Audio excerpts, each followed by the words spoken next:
Okay, today's a good day. I got this new 10C EVO in the mail today. I'm gonna be comparing to 10C Pro. I'm not expecting much of an upgrade with this 10C EVO, even though it shoots 4K, but it's still 30 frames per second.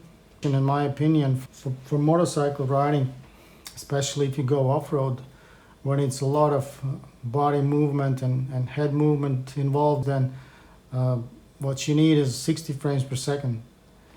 So when the Sena 10C Pro does it at 1080p, 60 frames per second, and this one does the same, 1080p, 60 frames per second.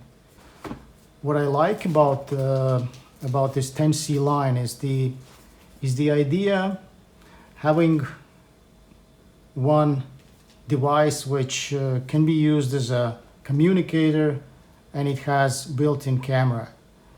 And the sound, actually it records quite a decent sound, not so much distortion. It doesn't pick up too much wind noise, so the audio is good in my opinion, but the video has never been good on 10C Pro. The video quality is not even close to the GoPros or DJI, Osmo Action, or Sony's. Enough talking. Let's do some riding. Or maybe not. The back roads are like this, covered in snow and ice.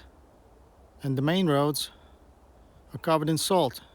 Either way, it's not good for the motorcycle. So I will just put the helmet on, turn on the cameras and do some shooting. I'm sure I'm gonna look like an idiot walking around with helmet on, but for the sake of experiment, why not? So this is gonna be the setup for the test. A small camera rig, 2 Senas on the left side, and DJI Osmo Action on the chin mount. Okay, we have all 3 cameras rolling. 1080p, 30 frames per second is the first test. What I expect is 10C Pro should blow out everything, especially the skies.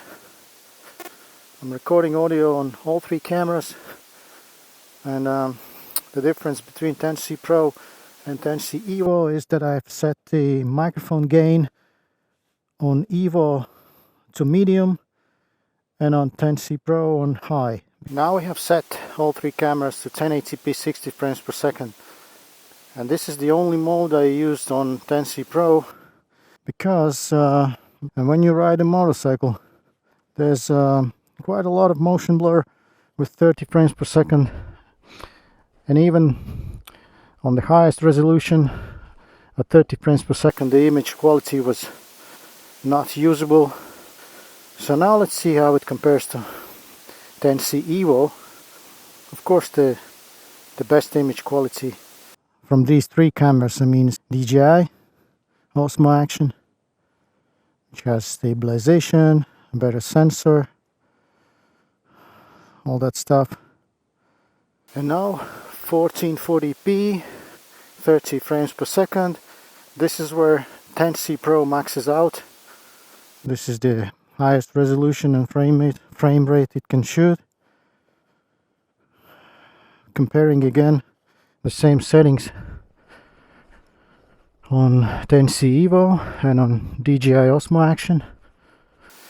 I never used this mode, 1440p at 30 frames per second on 10C Pro, because the picture was just not crisp. There was a lot of motion blur. And on this 10C EVO they also have this 1440p only at 30 frames per second, no 60 frames. So, and the final test is 4K 30 frames per second, which is the maximum resolution and frame rate for 10C EVO. Of course, on 10C Pro the camera is still recording at 1440p, so kind of comparing the maximum resolutions of both. And I'm really looking forward to see if this mode can be used on 10C EVO. 4K is good, but those 30 frames, it's not what I'm looking for. I'm afraid it's still gonna be not usable. I really wish Sena could make this 10C EVO at least 1440p at 60 frames per second. That would be the mode which I would use.